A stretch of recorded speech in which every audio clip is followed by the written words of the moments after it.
I'm going to return now to ArcGIS, the technology that we're working with, and give you a few of the highlights of what my colleagues and I have been working on. Many technologies in many different contexts. We are advancing data management with new industry data models, for example, bathymetry, or pipelines, or airports. We're improving editing, for example, 3D editing.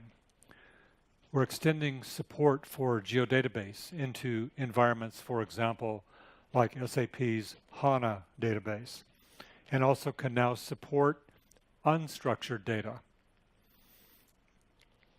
Our work with our colleagues at Autodesk Corporation is all about integrating BIM modeling and GIS. This is bringing the whole world of design and transactional engineering closer to your world of GIS. And this means smart cities can be complemented with design and engineering work being done within Autodesk's engineering tools. Lots of stories here. I wish I could spend an hour on it. But this mere work of integrating the two tools means that workflows done by the engineering world will be able to integrate with people who see the whole geographic information system, smart city worlds. GIS is moving into the field, and as Kenneth showed and highlighted, this is amazing because it's connecting not only field workers collecting their data, but also citizens in their crowdsourcing work. We have made advancements in feature collection with ArcGIS Collector and tabular data collection, but later this year we'll also see a whole new technology of tracking so that individuals can be tracked based on their choice and better managed, connecting the field with enterprise information systems. We've also seen, as I mentioned earlier, thousands of users starting to use real-time dashboards to give dynamic visualization of what's going on in the field. This last year, this technology was transformed into web services. And what we're going to see for a couple of minutes is Zahra, who's going to show an interesting application for dashboard in a, is it a disaster response, Zahra? Yes. Go for it. It's actually going to be about typhoons in Southeast Asia. Thank you very much, Jack. Right.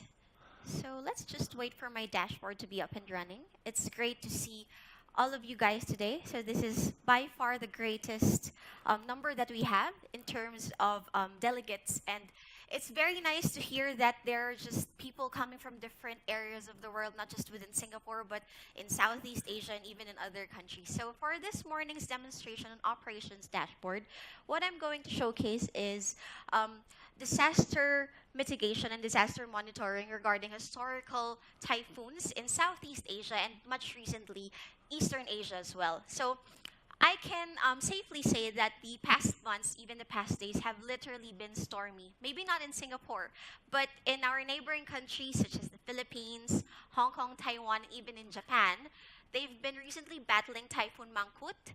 And as we speak at the moment, we've actually been monitoring another specific typhoon, which is named Typhoon Trami. Right. So it may take some time to get these things up and running because everything is real time and we would like to have up-to-date data set and up-to-date dashboards at the moment, right? There must be a bug in the software. I'll go down here and fix it. Probably. Thank you very much for that, Jack. No, it's well, not why working. don't you look at that, Mr. Jack Dangerman himself, fixing the OS dashboard for us. Yeah, it doesn't work. So anyway, she got unplugged in the moment there. So do you want me to go ahead and come back to you, Zahra? I think I have it now. Okay, I must have Great. fixed the bug. Perfect. So I hope that it's worth the wait. As we can see, it's very pretty, but it's far beyond pretty.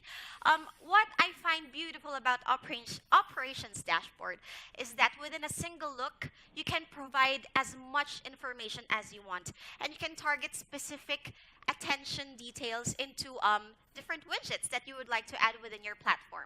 I would like to focus on what Jack has mentioned a while ago, specific bullets that makes certain improvements or what sets apart operations dashboard apart from other web applications that also cater for real-time analytics and real-time data set. So first is it's web-based, as Jack has mentioned earlier. Within any particular device that you have, even if it's an iPad or a smartphone, smart device that you have, as long as you are connected to the internet, you can access your operations dashboard with ease. Okay, provided that you don't get unplugged, maybe.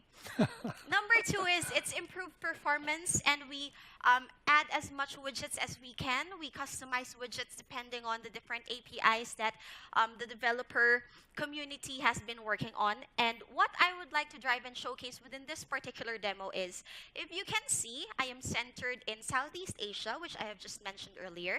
This is Typhoon Trami, which we are monitoring at the moment as we speak. And as you can see, in terms of the wind speed, let me just have certain clicks here. This is actually an embedded application within the operations dashboard powered by Esri, which allows me to have a broader audience and provide a better storytelling in terms of what's happening right now within this particular region. So apart from having this beautiful interactive animation of where this particular typhoon is headed to, I can also link in additional disaster information, such as flood sensors. So as you can see here, I have historical information on my different typhoons in Southeast Asia. I also have Typhoon Trami right here, projecting its course. And apart from that, you can see brighter points along my map. These are actually live flood sensors that cater to different types of flooding, be it minor, moderate, or major flooding within their specific areas. As you can see, I have also added an additional chart that supports the different types of typhoons, tropical depressions, low pressure areas, basically climatology and meteorological information happening within the region. And if I zoom in and zoom out, once I interactively work along my map, the different widgets that I have on the dashboard are interacting as well. So the dataset is being updated at the moment, and depending on the screen that I have on my map right here. Now, what I would like to showcase is how easy for me to add additional information within this particular widget. Let me work with one of the newer widgets that we have, which is called Details. And I would like to add additional information regarding the flooding information that I have in Southeast Asia. Let me pull in my live stream flooding gauges as my data set. And as you can see here, I have a very comprehensive report that ties up to these specific flooding sensors. Now, I don't need much information, so let me just take out some of the contents. I just want the report added here. Click on Done, and as simple as that, it's added into my dashboard. Let me readjust this, maybe put this somewhere down here so I have a better perspective of things, and voila, there you go. Apart from having shown the different typhoons, historical information, and up-to-date information, I've also linked it with additional disasters and risk mitigations that are happening within this region and which are related into the activities, both climatology and meteorological. So thank you very much. Thanks, Zahra. Thanks very much.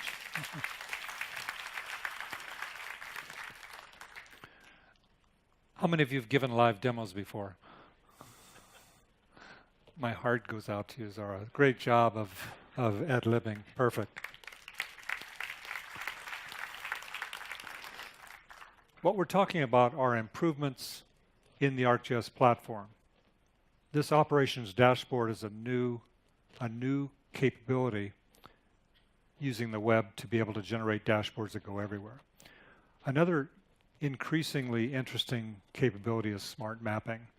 This allows us to create automatically, using rules, really beautiful maps on just about any kind of data. Lots of improvements here, including very, very fast display. For some of you, you might understand this WebGL technology. We can display thousands, hundreds of thousands of observations in real time in seconds. This is really very exciting. We've also made improvements in other aspects of cartography, better symbology, better production mapping, integrated ArcGIS with the Adobe Creative Cloud for those of you who are graphic artists, and also new improvements for the Microsoft products. Increasingly, cartography is 3D in nature. Here, new improved tools are to make smart 3D cartography, not just visualization flying around like Superman, but being able to thematically represent in 3D things like whole cities in real time. Enriched new 3D symbology. And those of you interested will notice in the lower right-hand corner augmented reality and virtual reality extensions to the basic 3D properties. 3D, as most of you know, is not simply visualization. Visualizations gets everybody's heart beating very quickly, but in some ways it's sort of like, so what? I don't want to just fly around like Superman. I want to really understand it from an analytic perspective.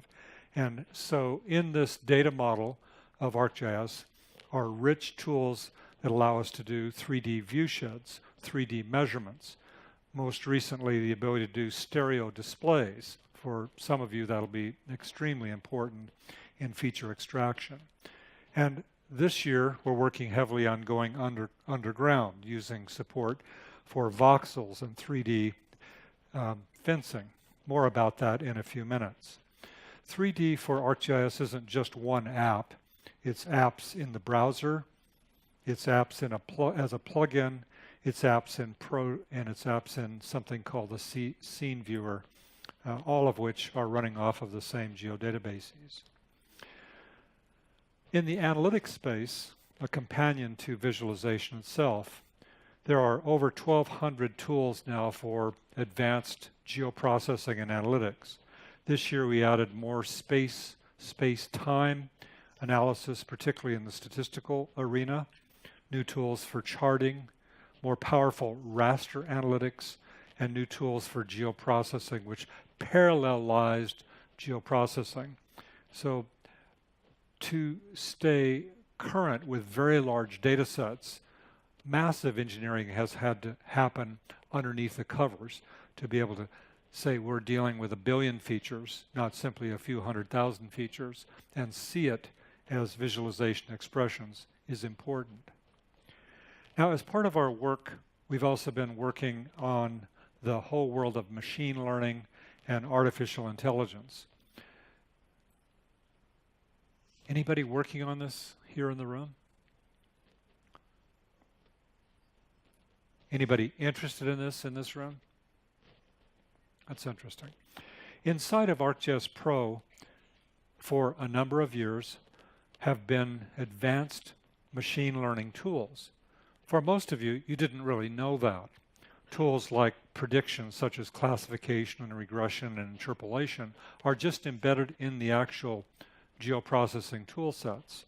Being able to do advanced clustering or object identification. We can do this actually now just with the simple desktop of Pro. That's a major piece of our work and we'll continue it. But in addition, through Python integration, we can also access virtually all of the major platforms and also all of the major frameworks in the AI community today. AI is a big subject, and it's happening in almost every IT field. What you see us doing is integrating with those platforms and frameworks so that in my desktop I can access them in a cloud, do massive processing, and bring it back and make it simple in my own world. Not just the concept of machine learning and AI, but also implemented in a framework with all the other geoprocessing tools so I can apply it very practically to different kinds of problem sets. So, Abhijit, are you going to show us some examples of this? Yes, thank you, Jack. This data reflects over 700,000 traffic accidents that happen in Virginia, DC, and Maryland. So how do you make sense of this data? Let's try to identify the most traffic intersections, the dangerous traffic intersection. One way to do this is by running a tool called density-based clustering. This tool helps to identify the most loudest signals from the noisy data by separating our accidents data, turning into meaningful cluster and sparse noise. The two algorithms that I'm going to show you today are dbScan and HDBScan. Let's tune into some of these clusters. With dbScan, we can identify top 100 worst intersections. So these clusters correspond to the traffic intersections in Baltimore, of which North Avenue seems to be an area of concern. Now let's travel to the Washington, D.C. These are the few traffic clusters that happen in Washington, D.C. Now it makes sense that these clusters are at the intersections. But I not only care about the intersection, I also care about the events happening in the other places. HDBScan can help us with that. Now here is where machine learning becomes very explicit. This algorithm requires little input from the user and is most data-driven by the clustering algorithm till the time it learns to define its own cluster. Now we can see Massachusetts Avenue that these clusters are within the few city blocks and not in the intersection. Now finding several clusters in a city are expected, but what does it mean to be a cluster in a suburban town? Let's move to the Hagerstown MD. Now it seems reasonable that these clusters are within the downtown area, but I'm interested to take a look about this tile cluster, what's generated on this side. With HDBScan, these clusters coincide not only in the interstate, but also in the parking lot. Now, if I want to identify the clusters of accidents happening only in the parking lot, I can use another machine learning method called image classification by means of vector machine or random tree classification. Utilizing Chesapeake Conservancy's image classification, we can separate the clusters happening at the parking lot, and this is why we can identify the top 25 worst parking lots. So this is just some of the machine learning tools within ArcGIS. Now back to Jack. Yeah, thank you. Everybody get this?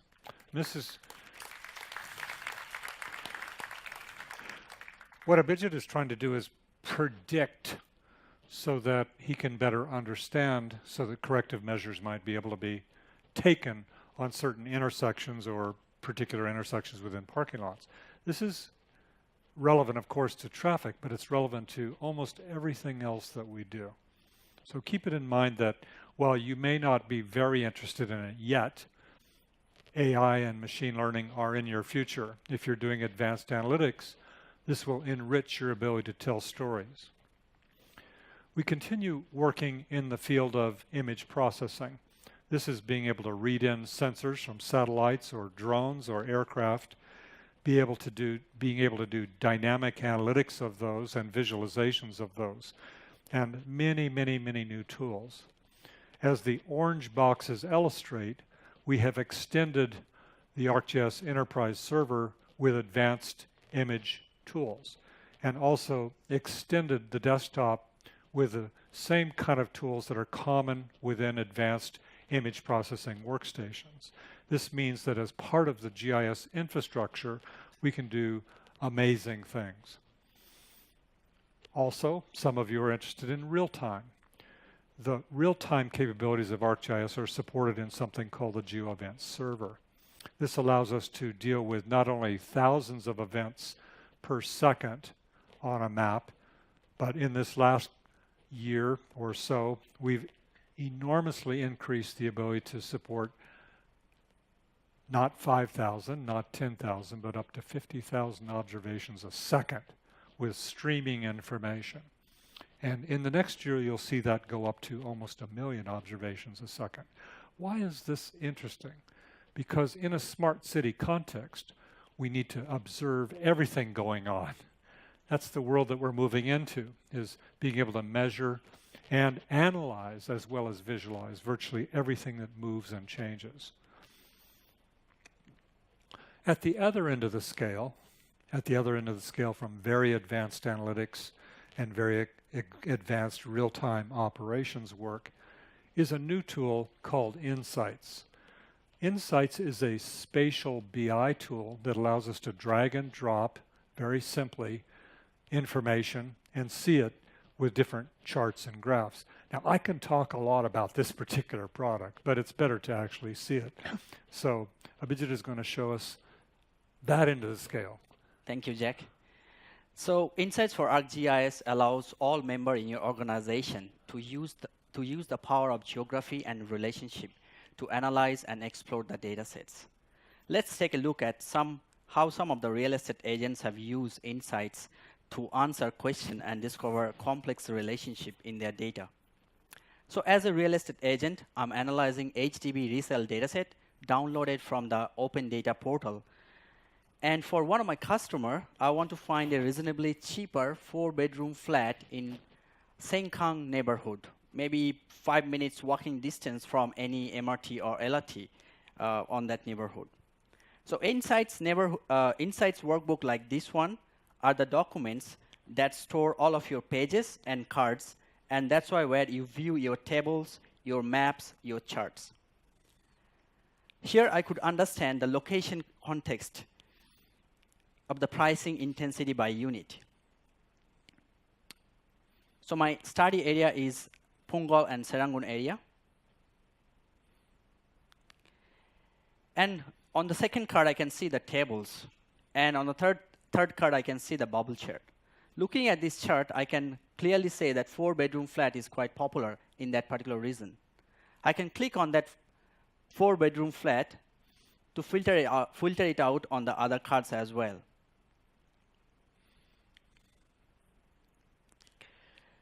Let's create a new map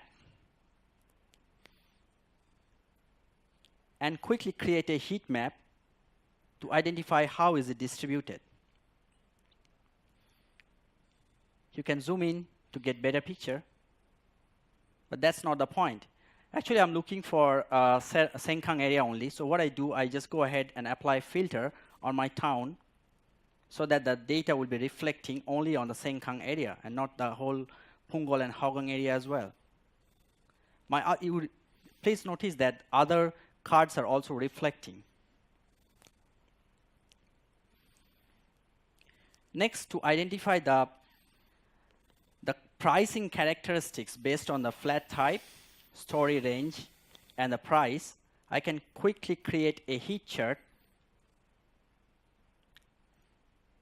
and identify how expensive your flats might be. So here I can see the more darker means more expensive, right? And also to understand more about is the flat is overpriced or underpriced, I can go ahead and quickly create a scatter plot to identify the distribution in more detail. And I can just click on the linear to get an R-square understanding of the value as well. So this is also the part of the data analytics. To understand how the pricing trend over time and how the characteristics is changing over time and how the HDB resale value has been appreciated, I can go ahead and quickly create a time series chart based on the price. And I can mean it quickly.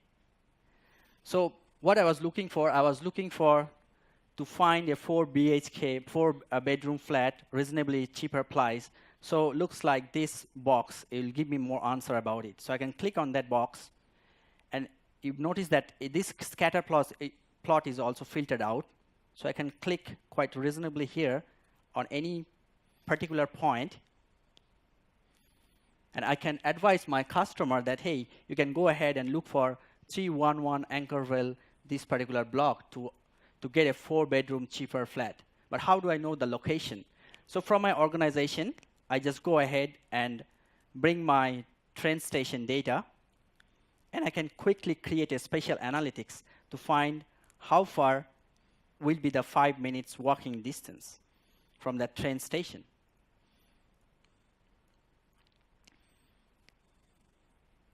Once I run that tool, I can generate a buffer that will tell me the 5 minutes walking distance from the MRT and LRT station.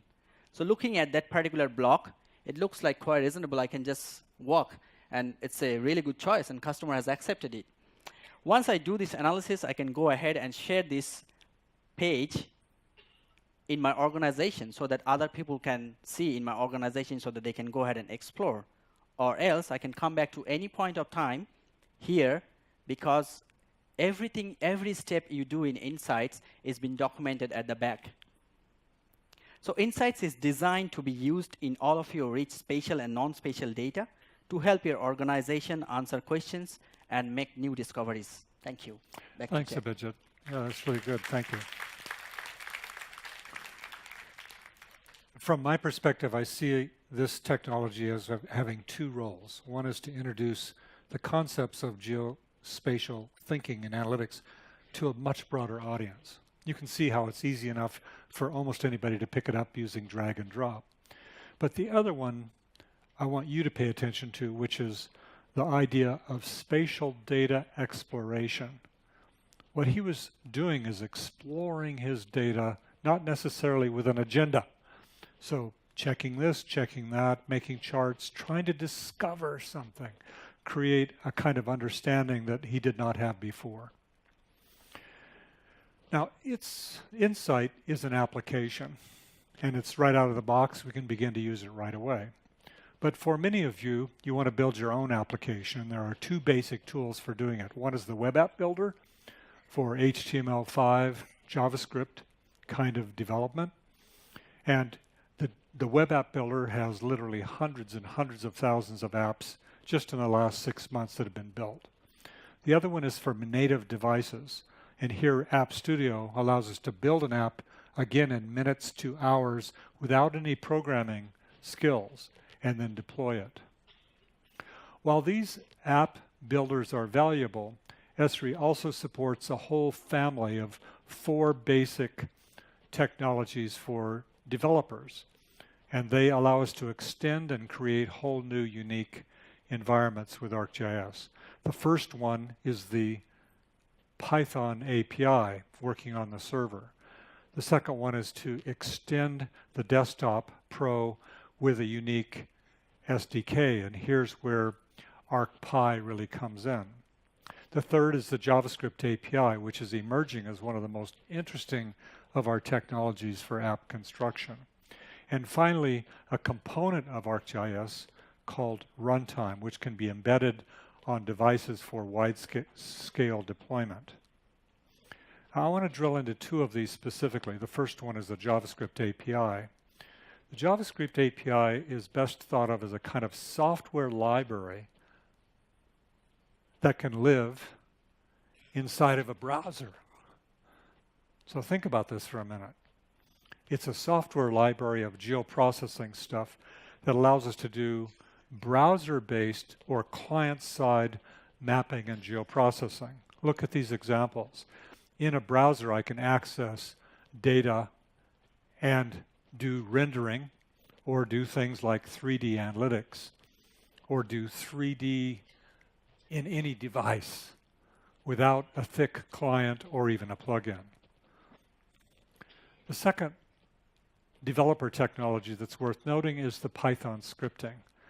The Python API introduced last year allows us in the server or inside of ArcGIS Online to both improve analytics but also do scripting of basic work. So for example, in the enterprise and online, I can actually build whole integration with things like Python notebooks. So I can do advanced spatial data science from our standard technologies.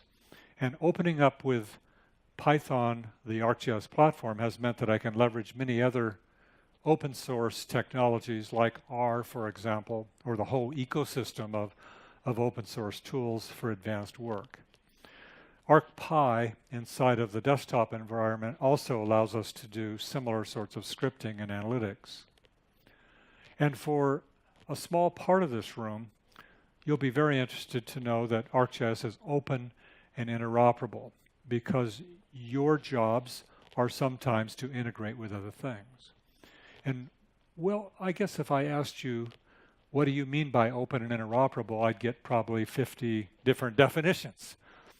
So we define it in 3 ways. The first one is to support open standards and formats. And we belong to the OGC and other standards organizations around the world to ensure that our product is integrated and compliant with all of the leading standards. Second, we spend a lot of engineering work on directly engineering our product with other leading COTS platforms. For example, the Autodesk technology or Oracle or Hadoop or the SAP HANA. That's COTS to COTS direct integration. And the third definition we have is that our product itself is fundamentally open, with open APIs, lots of open source code, and also an interesting integratable architecture that can be extended with good engineering.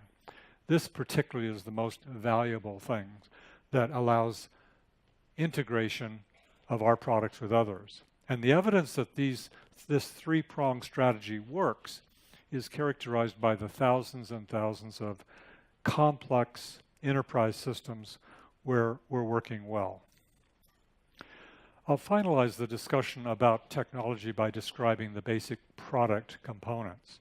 So we think of ArcGIS as one product. In some ways it's like, where do I have it here? Oh, my iPhone. My iPhone is one product, but my iPhone is integrated with the iCloud, with iMusic, with all of Apple's technologies. So ArcGIS is one integrated by design product shipping in volume. But it has some components. It has Pro, the desktop. It has the enterprise technology. It has a complement of enterprise called Online, a massive GeoCloud. And finally, it has solutions that live on top of those basic 3 components. So let me update you on what we've been doing with Pro. Pro is our largest technology investment. It represents nearly $1 billion of investment over the last 5 years. It is a new services-based desktop. It works in a services environment with clouds and enterprises. We will continue supporting ArcMap for many years. So those of you who are wedded to ArcMap, don't worry. If you're getting insecure, don't worry. But get on to Pro because there is so much to leverage there that we... So what have we been doing there? More 3D, more multi-patch editing, the AI technology that I described, and what's coming is a new generation of parcel data management, 3D interpolation, voxel support for 3D in the water and underground, and some more support for unstructured data. Now, I'm going to have Zahra again try once again to see if you can do a demo, Zahra. Yes. It's up to you. Career I need a defined. redemption this morning, Jack. Oh, okay, good. It's quite funny that you mentioned, sorry to cut. It's quite funny that you mentioned that there are still a lot of people very much into ArcMap because I've encountered several people within the GIS space asking me, what makes Pro so pro? And I think I have the perfect answer for that this morning. Good. I'm glad to hear. I'll listen carefully. All right. So apart from saying it, let me show it to you this morning. What I have on screen, as you can see, is Esri Singapore's headquarters, Edward Bousted Center, found in Ubi Avenue 4. Now, to answer the question, what makes ArcGIS Pro so pro, is that it marries together your 2D datasets and your 3D datasets within a single platform. So easily, I would say that's the strongest capability of ArcGIS Pro. And speaking of 3D, I would like to showcase the different capabilities, newer capabilities that we have in store for you once you have finally get into the habit of using ArcGIS Pro. So let me work with this particular model of Edward Bousted Center right here.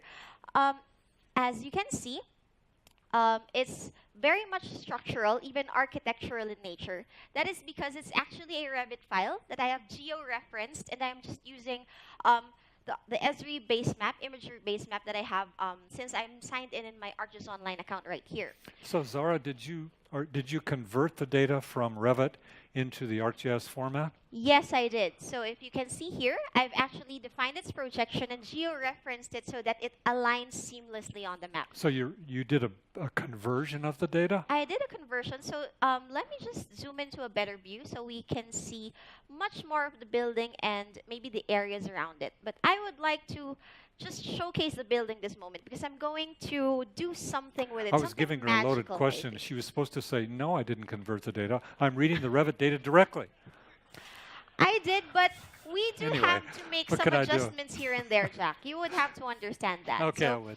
if you have Revit data, folks, that actually has proper geo-referencing in it, it has its datum, it has its projections, you can easily drag in it in ArcGIS Pro and it'll appear seamlessly, Good. right?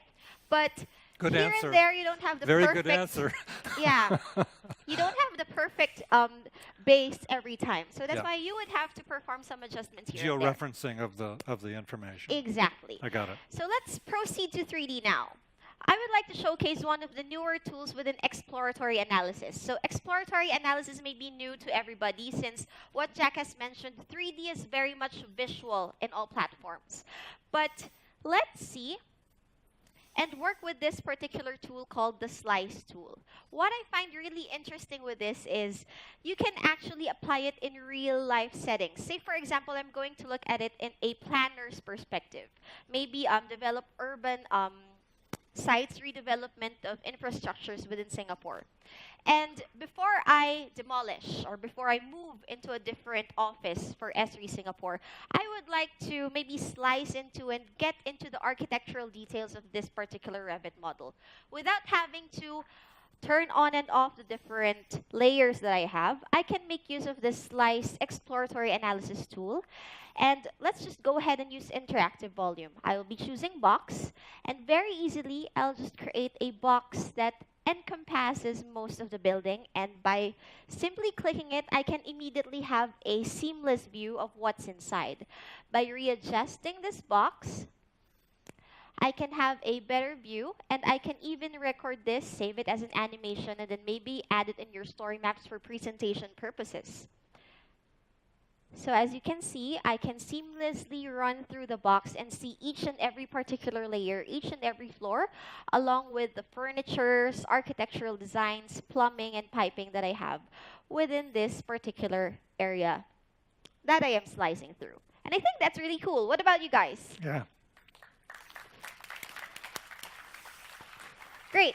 Now, one more thing that I would like to showcase in terms of 3D is 3D multipatch editing. So we have been working with different models. I have a Revit model right here. But what if, say, for example, I have a fully LOD2 building design textured layer, which is in Ang Mo Kio, that has been provided by our friends from SLA. So let me just zoom to this particular layer. So SLA has been gracious enough to share this GIS model to us of some of our level 2 fully textured HDBs within Ang Mo Kio. Now what I have done here, again assuming the role of a planner, is I've added this additional block, and I would need to apply the exact same textures that were in these existing models that I have at the background so that it would appear seamlessly within this particular space. So what I'm going to do is I am going to edit this multi-patch. I will be modifying this feature, and I will simply go through multi-patch texture.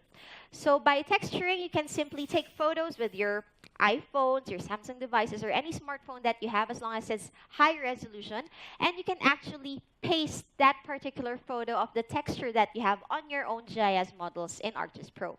So let me first select the multi-patch that I would like to load the texture into, click on Load Texture, and from here, I'd like to apply this single face. As you can see, I have this small window right here, which allows me to interact with the texture.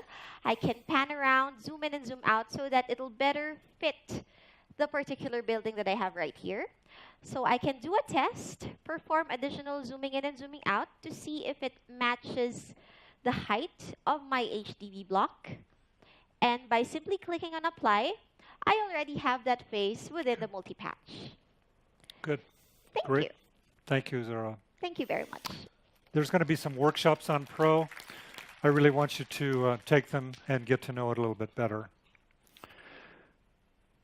Pro has a number of extensions, just like ArcMap did, in spatial analysis, 3D analytics, and new ones include a full image processing system, which I already referenced. Also, the ability to integrate in unstructured data will be very valuable for some of you. It's called Locate XT for those of you interested in it. The second major building block is ArcGIS Online. ArcGIS Online is a massive cloud geo information system.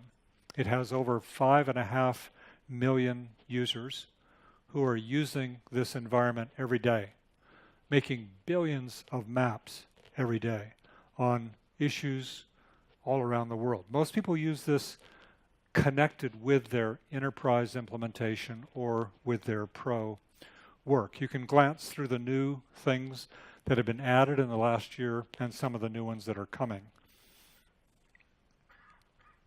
Big one here is going to be the ability in the next year to put your imagery into the cloud and serve it back to yourself with full image processing. The third leg on the stool of ArcGIS is the enterprise environment. And the enterprise environment is the server side of the technology. Here you can see some of the new things that have been added recently, including the ability to have level 1 users supported by free technology. What's coming is more AI integration into this environment. We've certainly improved the ability to install it and deploy it in massive ways in almost every commercial cloud.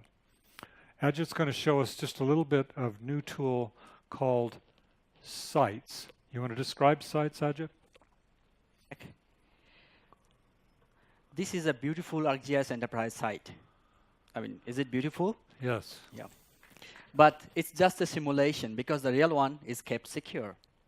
I'm going to show you a new capability that will change the way people experience your GIS, even when you need to keep things secure. Let's take a look at the series group. This portal has many groups, including public health, public safety. As we browse through public safety and its contents, you can see the data has been shared by other members in your organization, but the overall feeling does not feel so custom. So here is where we have changed things. With the new capability that I'm about to show you, you can create a tailored experience of your GIS. We call it ArcGIS Enterprise Site. Each site that you create have its own branding, own design, and own data. So here I have created one site for law enforcement, police department. So for the police department, it is important to know what's happening on the ground and how they're going to deploy their patrol officers and where they should be concentrated. By simply embedding this dynamic operations dashboard,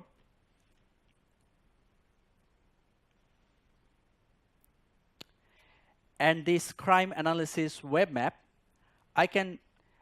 officers can simply assessing the situation by scrolling down the page. Also, police department needs to have some access to the priority dataset at their fingertips and to the other stakeholders within their department, like joint operations, so that they can perform. Sites are beautiful. It's really fantastic. But sites are also really easy to create. What you need to do, you just need to go to the portal, click on the app launcher, and create sites. Site creation has got two main steps.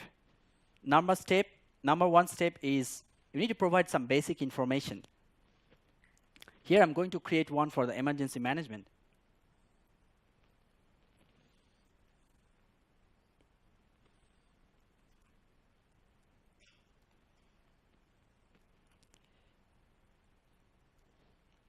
And step number 2, I need to add the groups that I would like to participate on this site. So here I'm going to add for public safety and response management. Here is the start. For the site, everything you can control your design using these building blocks on the layout builder. So here, for the emergency management, the first thing after one recent disaster happened, like storm, I want to analyze the damage assessment, and I want to integrate here. So what are the first thing I want to do is add one iframe here, and simply embed a web application that shows exactly that. I can change the size here.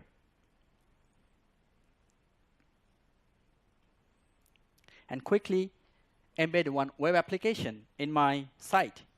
So this site is this particular web application is telling you that what is the intensity of that event and how many members are affected, and if there is a policy, how many what's the amount of policies need to be insured. Next, I can add one more row to break out this section. And also, if I want to get easy access to my data to other members, I can simply add one gallery in my site and link that gallery to the pages that I create within my portal.